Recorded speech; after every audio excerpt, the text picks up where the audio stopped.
राजनीतिक खबरों की। बिहार विधानसभा चुनाव से पहले सियासी पार्टियां सीट शेयरिंग को लेकर अपने अपने दावे कर रही है। सत्ता पक्ष विरोधियों को कमजोर बता रहा है तो विपक्ष को अपनी जीत पर पूरा भरोसा है। जीतन राम मांझी की एनडीए में एंट्री अभी पहेली बनी हुई है तो जेडीयू नीतीश के भरोसे शहर से गांव तक चुनाव प्रचार में जुट चुका है। मतलब साफ है, सभी पार्टियां दम दिखाने को तैयार हैं। इधर आरजेडी ने चुनाव में युवा चेहरों पर दांव खेलने का फैसला किया है। पार्टी की युवा इकाई के प्रदेश अध्यक्ष ने कहा कि पार्टी के नेता युवा हैं, लिहाजा युवाओं को तरजीह मिलेगी। साथ ही सत्ता मिलने पर युवाओं के लिए काम होगा। हालांकि सत्ता पक्ष इसे ख्याली पुलाव बता रहा है। उद्योग मंत्री महेश्वर हजारी ने कहा कि बिहार की जनता नीतीश कुमार के साथ है तो बीजेपी विधायक नितिन नवीन ने कहा कि आरजेडी परिवारवाद की पार्टी है और पार्टी में सिर्फ चेहरा बदल सकता है, चरित्र नहीं। जीतन राम मांझी की पार्टी कल एनडीए में शामिल हो जाएगी। सीएम नीतीश कुमार से उनकी मुलाकात के बाद ही माना जा रहा था कि मांझी एनडीए का हिस्सा होंगे। मांझी एनडीए में शामिल होने का ऐलान पहले ही करने वाले थे, लेकिन 2 बार प्रेस कॉन्फ्रेंस टल गई थी। माना जा रहा था कि सीटों को लेकर पेंच फंसा हुआ है, लेकिन अब पार्टी का कहना है कि सीट कोई मुद्दा उनके लिए नहीं है। पार्टी प्रवक्ता दानिश रजवान ने कहा कि हम 3 सितंबर को एनडीए का हिस्सा हो जाएगा। इधर चुनाव से पहले एनडीए ने डिजिटल प्रचार की तैयारियां तेज कर दी हैं। कल जेडीयू ने कैंपेन रथ को रवाना किया था तो बारी थी उसके बाद सहयोग बीजेपी के डिजिटल रथ की, जो सज धज कर तैयार है जनता के बीच जाने के लिए। सत्ताधारी गठबंधन पूरे जोर शोर से इस बात के संकेत दे रहा है कि पूरी ताकत से विरोधियों को चित किया जाए। चुनाव बिहार में है और सियासत का फोकस झारखंड की राजधानी रांची पर है और इसके केंद्र में है लालू यादव। भले ही लालू बिहार की सत्ता से आउट हो चुके हैं, लेकिन पड़ोसी राज्य झारखंड में चारा घोटाले की फांस से बेफिक्र राजद प्रमुख सजायाफ्ता कैदी होते हुए भी अपना दरबार सजा रहे हैं। क्यों लालू नियमों को ठेंगा दिखा रहे हैं और सियासत की जुबान तेज हो चली है, समझते हैं इस रिपोर्ट के जरिए।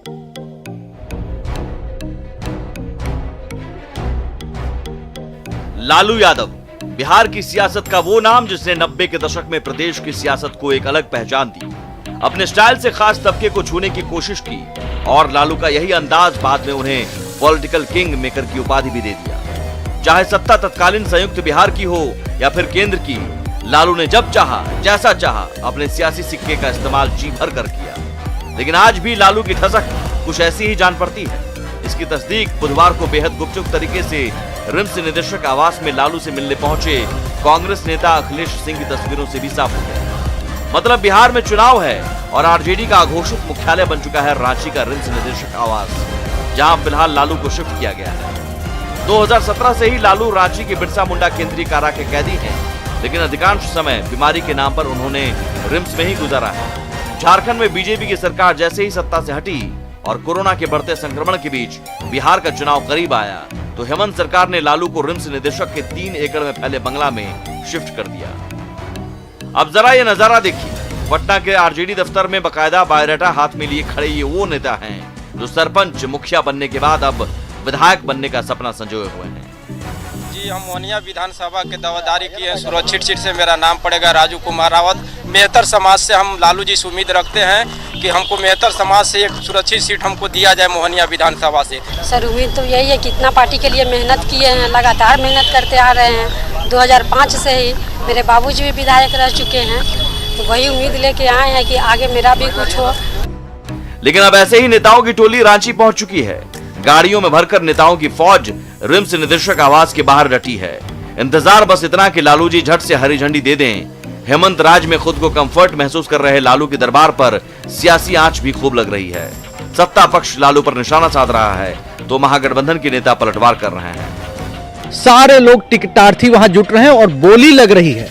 जिसकी जितनी ऊंची बोली होती है उसी को टिकट एश्योर किया जा रहा है। यही नहीं, जिस तरीके से लालू जी के निर्देश पर वहां राजद के कार्यकर्ताओं की आवाजाही हो रही है, जिनको क्वारंटाइन नहीं किया जा रहा है, खुल्लम खुल्ला छूट है। जनता अगर रांची तक उनसे मिलने पहुंच रही है, उनको देखने के लिए चाहत रखती है, और यहाँ जो नेता है बीजेपी एनडीए के, उनको जनता नहीं मिल रही है, तो हम इसमें कुछ नहीं कर सकते हैं। उनको जो आरोप लगाना है लगाएं, उसका कोई उनको लाभ राजनीतिक नहीं मिलेगा। तो तैयारी सिर्फ तीर वाली पार्टी के साथ नहीं है, बल्कि सत्ता पक्ष के अलावा विपक्ष भी पूरी तरह से तैयार है। आरजेडी एक नए नारे के साथ युवाओं पर फोकस कर रहा है।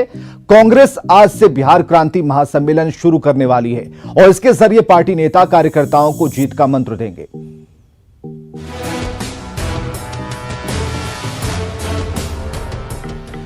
नई सोच नया बिहार, युवा सरकार अगली बार, ये नारा है आरजेडी का। जाहिर है इसके जरिए चुनावी संदेश दिया गया है। फोकस युवाओं पर है, जिनकी वोटरों के लिहाज से बिहार में बड़ी संख्या है। ये पोस्टर आरजेडी ऑफिस के बाहर लगाया गया है। पार्टी नेताओं का कहना है कि तेजस्वी यादव का संकल्प है नई सोच नया बिहार, युवा सरकार अब की बार। इस स्लोगन के साथ आरजेडी की तरफ से जो है एक पोस्टर लगाया गया है और ये पोस्टर देख सकते हैं कि राष्ट्रीय जनता दल के द्वारा लगाया गया है, जिसमें सीधे तौर पे ये बातों का उल्लेख किया गया कि नई सोच नया बिहार, युवा सरकार अब की बार। और यहाँ पे देख सकते हैं कि तेजस्वी का जो है सिंगल फोटो जो है वो इस पोस्टर में लगाया गया है और इसमें जो है बिहार में उद्योग का जो जाल है वो बिछता हुआ दिखाई दे रहा है। बच्चों में हर्षोल्लास दिखाई दे रहा है। युवा जो है वो काफ़ी उत्साहित दिख रहे हैं। नई नई इमारतें जो है यहाँ बनती नजर आ रही है। पूरा पोस्टर में दिया हुआ है बिहार का भविष्य। तेजस्वी यादव जी बिहार को संवारने का जो संकल्प लिए हैं उसी का सोच प्रकट किया गया है। नई सोच नया बिहार, युवा सरकार अब की बार। ये जो तेजस्वी यादव जी का पॉजिटिव सकारात्मक सोच है। सबसे बड़ी खबर इस वक्त हम आपको बताने जा रहे हैं। चुनाव से पहले आरजेडी को बड़ा झटका लगा है। रघुवंश प्रसाद सिंह ने आरजेडी से इस्तीफा दे दिया है। बड़ी खबर इस वक्त की आप देख रहे हैं। आरजेडी को चुनाव से पहले एक बड़ा झटका लगा है। रघुवंश प्रसाद सिंह ने आरजेडी को कह दिया बाय बाय। काफी पुराने नेता, काफी कद्दावर नेता, थिंक कई चीजें उन्हें कहा जाता था कि उनके दिमाग में जो चीजें होती हैं पार्टी उससे विस्तार लेती है, लेकिन रघुवंश प्रसाद सिंह का सफर आरजेडी में यही खत्म होता है। रघुवंश प्रसाद सिंह ने आरजेडी से इस्तीफा दे दिया है। इस वक्त की सबसे बड़ी खबर हम आपको बता रहे हैं। का लगा है पार्टी के राष्ट्रीय उपाध्यक्ष रघुवंश प्रसाद सिंह ने अपने पद से इस्तीफा दे दिया है। बताया जा रहा है कि रघुवंश प्रसाद सिंह पूर्व सांसद रामा सिंह को आरजेडी में शामिल कराए जाने की खबरों से नाराज हैं और इसी को लेकर रघुवंश प्रसाद सिंह ने राष्ट्रीय उपाध्यक्ष के पद से इस्तीफा दे दिया है। गौरतलब है कि 2014 में वैशाली से रघुवंश प्रसाद सिंह को रामा सिंह ने ही हराया था और शुरू से ही रामा सिंह रघुवंश प्रसाद सिंह और लालू प्रसाद के कट्टर विरोधी रहे हैं। करेंगे तो बिल्कुल जिस तरीके से जनमानस में उनकी पैठ थी, लोग उनके साथ अपना जुड़ाव महसूस करते थे, आज वही दर्द जो है, वही आंसू जो है आज लोगों की आंखों में मौजूद है और नम आंखों के साथ अपने प्रिय का दर्शन करने के लिए लोग ललायत भी नजर आ रहे हैं। दिल्ली एमसी रघुवंश बाबू के लिए गए पत्रों पर राजनीति अब शुरू हो चुकी है। आरजेडी ने कहा है कि यह संभव ही नहीं कि कोई इतनी बीमार अवस्था में पत्र लिख सकता हो। आरजेडी नेता भाई वीरेंद्र ने कहा कि रघुवंश बाबू के पत्रों के पीछे नीतीश कुमार की साजिश है। ये सब जांच का विषय है और ये आप भी जानते हैं कि जो आदमी आईसीयू में रहेगा वो लेटर नहीं लिखेगा और कहीं न कहीं इसमें मुख्यमंत्री का साजिश है। तो बिहार विधानसभा चुनाव के लिए जेडीयू ने वर्चुअल प्रचार की शुरुआत कर दी है। आज सीएम नीतीश कुमार ने वर्चुअल रैली कर अपने कामों का बखान किया। सीएम ने कोरोना से लड़ाई के दौरान बिहार सरकार के कामों की सराहना की। उन्होंने कहा कि बिहार में अभी हर रोज 11,350 आरटी-पीसीआर की जांच हो रही है, अब 20,000 तक पहुंचाने का लक्ष्य है। उन्होंने आश्वासन दिया कि केंद्र से जल्द ही कोबास मशीन मिलेगी। इस दौरान उन्होंने कहा कि हम लोग काम करने में यकीन करते हैं, प्रचार में नहीं। लोगों की सेवा करना हमारा कर्तव्य है। कुछ लोगों का काम कम करना है और प्रचार अधिक करना है। आप जान लीजिए, अब बिहार में कई लोग तो कुछ भी बोलते रहते जो मुझे नहीं मालूम है, मैं उन सब चीजों पर ध्यान नहीं देता हूं। बिहार की आलोचना और वो ज्यादातर लोग कोई नहीं, यहीं के लोग हैं, उनको कोई चीज की जानकारी नहीं है, किसी चीज की जानकारी नहीं रहती है, बोलते रहते हैं, पता है। तेजस्वी ने जेडीयू की वर्चुअल रैली को फ्लॉप। आप तो 140 दिन से निकले ही नहीं, आपने तो हकीकत देखी नहीं। बाढ़ में तो हम गए, नाव पे हम चढ़े, मजदूरों से हम मिले, उनकी खाने पीने की, ले जाने लाने की व्यवस्था हमने कराई। बिहार को बदनाम कराने के लिए फिल्में बनवाई और जिन जिन लोगों ने फिल्में बनवाई आपने उनको चुनाव का टिकट तक दिया। उससे पहले सत्ताधारी एनडीए में ऑल इज वेल नजर नहीं आ रहा। तभी तो चिराग पासवान ने सीटों का नया टारगेट देकर अपना रुख साफ कर दिया। तो वहीं जेडीयू की ओर से भी साफ कर दिया गया है कि गठबंधन में रहने या छोड़ने को लेकर कोई भी स्वतंत्र है। ऐसे में अपनों के साथ ही सत्ता पक्ष को विरोधियों का तंज भी झेलना पड़ रहा है।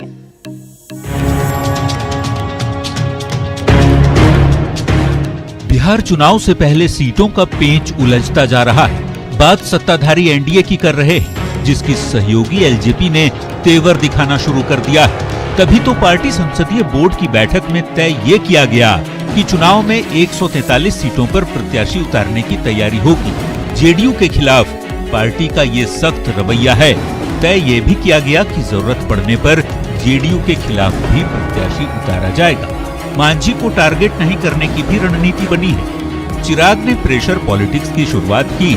सीटों के टारगेट को लेकर जेडीयू को कड़ा संदेश दिया तो नीतीश की पार्टी की ओर से भी वैसा ही जवाब दिया गया। साफ कर दिया गया कि एलजेपी के साथ तो जेडीयू का गठबंधन कभी था ही नहीं। किसी को गठबंधन छोड़ना है तो वो स्वतंत्र है। और अमितेश हमारे साथ फोन लाइन पर। अमितेश, जो जानकारी मिल पा रही है कि इस तल्खी को खत्म करने के अंदाज से, उस ख्याल से इस मुलाकात को देखा जा रहा है जो भविष्य में होने वाली है, कब होगी, क्या इस बारे में कोई खबर है? देखिए, 14 सितंबर से पार्लियामेंट का सत्र चल रहा है, शुरू होने वाला है। तो उसके पहले उम्मीद की जा रही है कि एलजेपी के राष्ट्रीय अध्यक्ष चिराग पासवान की गृह मंत्री अमित शाह से मुलाकात हो सकती है। और इस मीटिंग में काफी महत्वपूर्ण मीटिंग होगी, क्योंकि जिस तरह से जेडीयू और एलजेपी के बीच तल्खी चल रही है, एक दूसरे के ऊपर हमला हो रहा है, और खासतौर से जीतन राम मांझी की एंट्री के बाद, एनडीए के भीतर एंट्री के बाद जो एलजेपी के ऊपर हमला हुआ है, चिराग पासवान के ऊपर हमला हुआ है, उससे जो सूत्र बता रहे हैं उसके मुताबिक चिराग पासवान काफी इस बात को लेकर के नाराज हैं। और खासतौर से सबसे बड़ी बात यही है कि जो नीतीश कुमार को लेकर के लगातार एलजेपी ने नीतीश कुमार और उनकी सरकार को लेकर के जो पिछले कई महीनों में कुछ सवाल खड़े किए थे, उसको लेकर जेडीयू तल्ख है। दोनों के बीच में खींचतान चल रही है। लेकिन सबसे बड़ा मसला यही है कि विधानसभा चुनाव को लेकर तारीखों का ऐलान सितंबर के आखिरी हफ्ते में होने वाला है, ऐसी उम्मीद जताई जा रही है। उसके पहले सीट बंटवारे का क्या फॉर्मूला होगा, इस पर कैसे बात आगे बढ़ेगी, सबसे बड़ा सवाल यही है। और इस सवाल को लेकर केंद्रीय गृह मंत्री अमित शाह के साथ चिराग पासवान की जो मुलाकात होगी उसमें काफी कुछ स्पष्ट हो जाएगा। क्योंकि बीजेपी के साथ एलजेपी कहती है हमारा गठबंधन है, जेडीयू भी कहती है कि हमारा गठबंधन बीजेपी के साथ है। लेकिन यही वजह है कि आपस में इनकी जो ये मुलाकात गृह मंत्री अमित शाह के इंटरव्यू के बाद एलजेपी अध्यक्ष चिराग पासवान बैकफुट पर आ गए हैं। पूरी तरह से चिराग पासवान बैकफुट पर आए हैं। उन्होंने ट्वीट कर लिखा है कि मैं नहीं चाहता कि मेरी वजह से प्रधानमंत्री नरेंद्र मोदी जी किसी धर्म संकट में पड़े। वे अपना गठबंधन धर्म निभाएं और आदरणीय मौजूदा मुख्यमंत्री नीतीश कुमार जी को संतुष्ट करने के लिए मेरे खिलाफ कुछ भी कहने से। प्रधानमंत्री नरेंद्र मोदी आगामी 28 अक्टूबर को मुजफ्फरपुर आ रहे हैं, जहां वे चुनावी सभा को संबोधित करेंगे। इसे लेकर बीजेपी ने अभी से ही तैयारियां शुरू कर दी हैं। पार्टी के राष्ट्रीय मंत्री हरीश द्विवेदी ने मुजफ्फरपुर पहुंचकर पार्टी के नेताओं और कार्यकर्ताओं के साथ बैठक की, रैली की तैयारियों की समीक्षा की। प्रधानमंत्री मोदी मुजफ्फरपुर की रैली के जरिए बिहार के 20 विधानसभा क्षेत्रों के लिए प्रचार करेंगे। इन सभी विधानसभा क्षेत्रों में कम से कम 5 जगहों पर रैली का एलईडी से प्रसारण किया जाएगा। राष्ट्रीय मंत्री ने कहा कि रैली का आयोजन कोविड-19 के प्रावधानों का पूर्ण पालन करते हुए किया जाएगा। हरीश द्विवेदी ने बताया कि बिहार में 4 दिनों में पीएम मोदी कुल 12 रैलियों को संबोधित करेंगे। और चलिए आपको सीधे लिए चलते हैं इस वक्त एलजेपी के कार्यक्रम, जिसमें LJP Bihar first vision document के नाम से अपना घोषणा पत्र जारी कर रही है। पार्टी नेताओं का यह दावा है कि घोषणा पत्र में समान काम के बदले समान वेतन। फिलहाल सीधी तस्वीरें चिराग पासवान आपके साथ। के सुझाव से ही तैयार की गई है। लगभग 4 लाख से ज्यादा बिहारियों के सुझाव से हम लोगों ने बिहारी फर्स्ट विजन डॉक्यूमेंट हम लोगों ने तैयार किया। लंबे समय से मैं और पापा मिलकर इसके ऊपर काम कर रहे थे। इसकी फाइनल रूपरेखा हम लोग तैयार कर रहे थे। मुझे याद है कि अस्पताल में भी, अपने आखिरी दिनों में भी, पापा ने इसमें बैठकर कई ऐसी चीज़ें हैं जो उनके जहन में आई, उन पॉइंट्स को उन्होंने जुड़वाया। कुछ चीज़ों को थोड़ा सा जहाँ ठीक करने की ज़रूरत थी उनको बैठकर ठीक किया। इसके लिए जिस समिति का हम लोगों ने गठन किया, उस समिति के साथ निरंतर अस्पताल से भी पापा फ़ोन पर बात करते रहे, उनसे चर्चा करते रहे कि इसमें ये चीज़ को ऐसे करना चाहिए। उनका एक अपना सक्रिय राजनीति का 51 साल का बेदाग सक्रिय राजनीति का उनका अनुभव है। उस अनुभव का सारांश भी है ये Bihar first Bihari first vision document. इसमें बिहार की शायद ही कोई ऐसी समस्या हो जिसका हम लोगों ने समाधान नहीं किया हो। मेरी राजनीति सकारात्मक राजनीति की मैं सोच रखता हूँ, युवा हूँ, पढ़ा लिखा हूँ, जानकार हूँ और बिहारी हूँ, और एक ऐसा बिहारी जो देश और दुनिया भी घूमा हुआ है। बाकी प्रदेशों की तुलना में मेरा बिहार कहाँ है मैं जानता हूँ, क्योंकि कहीं ना कहीं उन प्रदेशों में या तो मैं रहा हूँ या मैंने काम किया, और ये मेरे लिए चिंता का विषय रहा है। और उनको ऐसे संकल्प पत्र रिलीज करने में से उनका भरोसा कमाना, if I can use that word, to get their भरोसा इतना आसान नहीं है। मगर भरोसा को आधार रखते हुए एक संकल्प पत्र भारतीय जनता पार्टी रिलीज कर पा रही है, इसीलिए रिलीज कर पा रही है कि हर एक जो संकल्प पत्र के द्वारा दिया गया प्रॉमिस को हमने पूरे करवाया। We fulfill our promise। Bharat देश में ऐसे एक पॉलिटिकल पार्टी अगर है जो ठीक है ऑडियो जो उनके संकल्प पत्र के ऊपर अगर कोई भी प्रश्न पूछताछ करेगा तो भरोसा के साथ जवाब दे सकते हैं, ऐसे एक पार्टी है तो वो भारतीय जनता पार्टी। बिहार विधानसभा के पहले चरण के चुनाव के लिए प्रचार आखिरी दौर में है और सभी दलों के नेताओं ने अंधाधुंध प्रचार किया। वोटरों को अपने पक्ष में गोलबंद करने की तमाम कोशिशें की गईं। विकास का हकदार है जिन्होंने केवल अपने परिवार का विकास किया। कि हम बयानबाजी में विश्वास नहीं करते हैं, हम तो काम में विश्वास करते हैं। बिहार चुनाव के पहले चरण के लिए प्रचार शोर थमने में कुछ ही घंटे बाकी हैं। ऐसे में नेता जहां धुआंधार प्रचार में जुटे हैं, वहीं बयानबाजी भी तीखी होती जा रही है। मुख्यमंत्री नीतीश कुमार ने ताबड़तोड़ 4 सभाएं की। मुजफ्फरपुर के कांटी, दरभंगा के मनीगाछी, दरभंगा के बेनीपुर में चुनावी सभाओं को संबोधित करते हुए नीतीश ने जहां विपक्ष पर करारा प्रहार किया, वहीं अपनी सरकार के कामकाज का हिसाब किताब जनता को दिया। इतना ही नहीं, फिर मौका मिलने पर बिहार के विकास का ब्लूप्रिंट भी जनता के सामने रखा। यह हमको मालूम है कुछ लोगों को न कोई ज्ञान है न कोई अनुभव है। हम समाज को एक करने में लगे, अब वो लोग लगे हुए समाज को फिर बांट दो, फिर झगड़ा का माहौल पैदा करो। अपराध पर नियंत्रण किया, और जब से सबसे हाल का आंकड़ा जो प्रकाशित हुआ है केंद्र सरकार के द्वारा, अब जान लीजिए वैसे तो कुछ न कुछ गड़बड़ करने वाले लोग होते ही हैं, लेकिन इन सब चीजों के बावजूद अब जो अपराध है, क्राइम है, उसके मामले में बिहार इतना बड़ा राज्य, इतनी बड़ी आबादी का राज्य, अब बिहार का नंबर देश में 23वां नंबर हो गया। अगली बार मौका दीजिएगा तो हर शहर में और हर बाजार में बाईपास बनवा देंगे। अगर कहीं बाईपास का जमीन नहीं मिलेगा तो ऊपर से सड़क बना देंगे, फ्लाईओवर, एक एक काम करेंगे। नीतीश कुमार ने जहां 4 सभाओं को संबोधित किया, वहीं तेजस्वी ने ताबड़तोड़ 6 चुनावी सभाओं को संबोधित किया। वहीं हेलीकॉप्टर खराब होने के कारण 3 जगहों पर नहीं पहुंच सके और फोन से सभा को संबोधित किया। इस दौरान उनके निशाने पर नीतीश कुमार ही रहे। अपने 70 साल के हो गए, कुर्सी छोड़ नहीं रहे। सही बात है कि नहीं? इलेक्शन करा रहे लेकिन पिंडदान बंद करा दिया। इधर बीजेपी नेताओं ने भी धुआंधार प्रचार किया। बगहा के पतिलार में राधा मोहन सिंह, संजय जायसवाल और मनोज तिवारी ने एनडीए के लिए वोट मांगा। इस दौरान मनोज तिवारी ने सुशांत सिंह राजपूत मौत मामले को लेकर कांग्रेस को कटघरे में खड़ा किया। तो बिहार में पहले चरण के चुनाव की शुरुआत हुए 2 घंटे 13 मिनट हो चुके हैं और इस पहले चरण की घटनाओं की बात करें तो छिटपुट घटनाओं को छोड़कर 71 विधानसभा सीटों पर शांतिपूर्ण तरीके से मतदान इस वक्त जारी है। 6 जगहों पर मतदान की अलग अलग तस्वीरें आप अपने टीवी स्क्रीन पर देख रहे हैं। कैमूर, जमुई, गया, औरंगाबाद, लखीसराय और रोहतास की ये तस्वीरें बेहद खास और खूबसूरत तस्वीरें लोकतंत्र की मजबूत तस्वीरें कही जा सकती हैं, जहां पर हर वर्ग के लोगों का प्रतिनिधित्व दिखता है। वो उत्साह इस कोरोना के काल में भी। और फिलहाल बड़ी खबर के लिए विवेक, बिहार विधानसभा चुनाव के दूसरे चरण का प्रचार कल थम गया।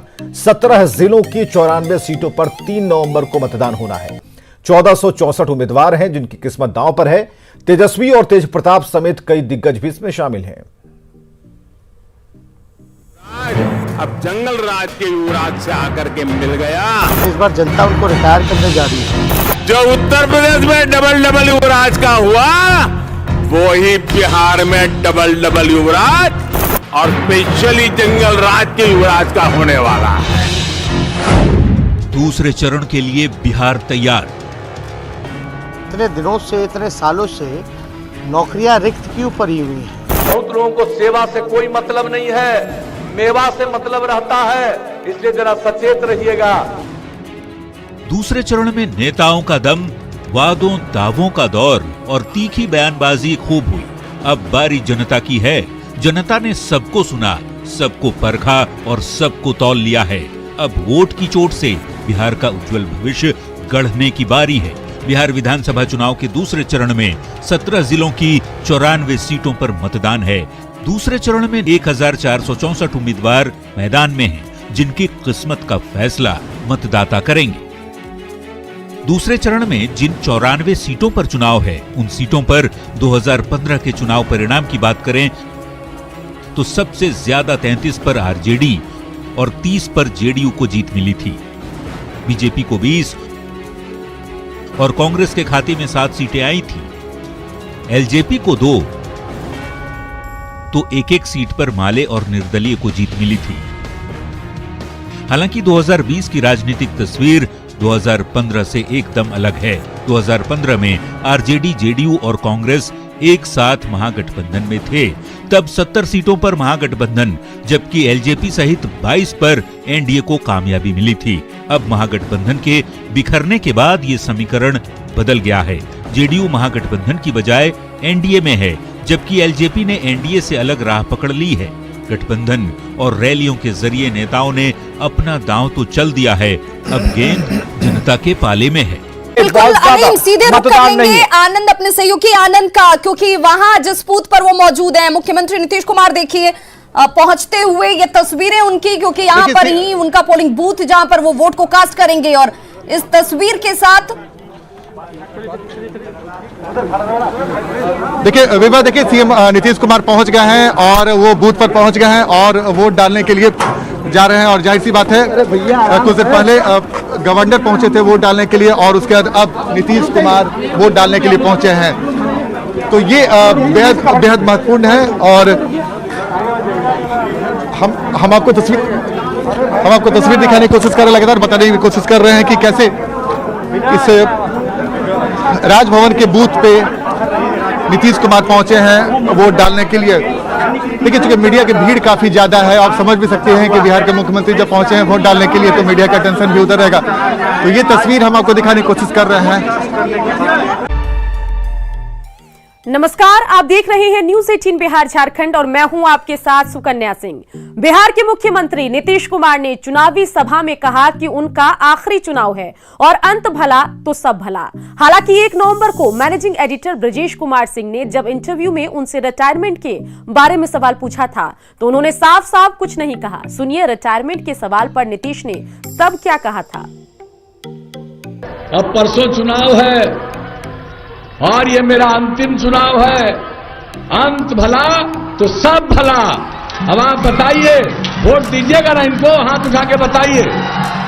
नीतीश जी, बिहार की राजनीति के जो 3 प्रमुख चेहरे रहे और खासतौर पे जो संपूर्ण क्रांति के आंदोलन से निकले, आप हैं, लालू यादव हैं, रामविलास जी नहीं रहे। लालू यादव ऑब्वियसली चुनाव नहीं लड़ सकते, आप भी अगले साल 70 साल के हो जाएंगे। क्या यह जो है आपका यह आखिरी चुनाव होगा विधानसभा चुनाव के हिसाब से? क्योंकि लोग पिछले 15 साल से आपको देख रहे हैं, आपने खुद भी कई बार इस तरह के इशारे किए। ये सब चीज मत पूछिए, ये ऊपर पर निर्भर है। हम लोग तो काम करते हैं, कोई रहता है क्या? अनिश्चित काल की कोई रहता है किसी का? आप बताइए, इन सब चीजों पर क्या सोचना है? काम करने का मौका मिला, भी काम कर और जब तक लोग चाहेंगे कि काम करो, काम करेंगे। जब तक इच्छा होगी तब तक काम करेंगे। तो बिल्कुल अब इंतजार खत्म होने वाला है और 2 मिनट में वोटिंग की शुरुआत होने वाली है। 15 जिलों की 78 सीटों पर महज 2 मिनट बाद वोटिंग शुरू हो जाएगी, यानी कि 7 बजने वाले हैं और वोटिंग की शुरुआत होने वाली है। वोटिंग शुरू होने का इंतजार लगातार वहां पर कतारों में लगे लोग कर रहे हैं, क्योंकि सुबह 6 बजे से ही लोग कतारों में खड़े हैं और इसके साथ ही 1208 प्रत्याशियों की किस्मत का फैसला शुरू हो जाएगा, यानी कि लोग वोट डालना शुरू कर देंगे। महज 2 मिनट का अब वक्त बचा है और ये वक्त अब घटकर 1 मिनट का हो चुका है और 1 मिनट बाद वोटिंग की शुरुआत हो जाएगी। 15 जिलों की 78 सीटों पर वोटिंग की शुरुआत होने में 1 मिनट का वक्त बचा है और जैसे ही 7 बजेंगे पहला वोट डाला जाएगा। सुबह से ही वोटिंग के लिए लोग खड़े हैं, लंबी लंबी कतारें सुबह 6 बजे से ही लगी हैं। हमारे सहयोगी जगह जगह की तस्वीरें दिखा रहे हैं और तस्वीरों में साफ दिख रहा है कि किस तरीके से लोगों में उत्साह है। तो बिहार में किसकी बनेगी सरकार, चंद पलों बाद ये साफ हो जाएगा। राज्य भर के 55 मतगणना केंद्रों पर कल सुबह 8 बजे से वोटों की गिनती शुरू होगी। इसकी सभी तैयारियां पूरी कर ली गई हैं। काउंटिंग सेंटर पर 3 लेयर सुरक्षा व्यवस्था की गई है। बिहार विधानसभा चुनाव के मतगणना की तैयारी पूरी कर ली गई है। कल सुबह 8 बजे से राज्य भर के 55 मतगणना केंद्र पर काउंटिंग होगी। पटना के 14 विधानसभा सीटों के लिए मतगणना एएन कॉलेज में होगी। हम एएन कॉलेज के बाहर खड़े हैं। पटना में जो 14 विधानसभा सीट है उसकी मतगणना इसी एएन कॉलेज में होगी। यहीं पर स्ट्रांग रूम है और पटना जिले के सभी 14 विधानसभा क्षेत्रों का जो मतगणना है वो यहीं पर होगा। मुजफ्फरपुर के महिला पॉलिटेक्निक कॉलेज को मतगणना केंद्र बनाया गया है, जहां जिले की 11 विधानसभा सीटों के लिए काउंटिंग होगी। बिहार विधानसभा चुनाव 2020 की मतगणना के लिए मुजफ्फरपुर में सारी तैयारियां पूरी कर ली गई है। आप देखिए, ये बेला फेज 2 एरिया में बनाया गया है, जो महिला पॉलिटेक्निक कॉलेज परिसर है। यहाँ पर ये काउंटिंग स्थल बनाया गया है। पहली बार इस जगह का चयन किया गया है और जो 11 विधानसभा क्षेत्र हैं मुजफ्फरपुर जिले में, इसी स्थल पर काउंटिंग होगी। नमस्कार, आप देख रहे हैं न्यूज 18 बिहार झारखंड और मैं हूं आपके साथ सुकन्या सिंह। बिहार में एनडीए की जीत के बाद जश्न जारी है। बीजेपी और जेडीयू कार्यालय में कल से ही रंग गुलाल उड़ रहे हैं। वहीं आज भी कार्यकर्ता और नेता जमकर झूम रहे हैं। सुबह से ही यहां कार्यकर्ताओं का जमावड़ा लगा हुआ है। सभी एक साथ होली और दिवाली मनाने में जुटे हुए हैं।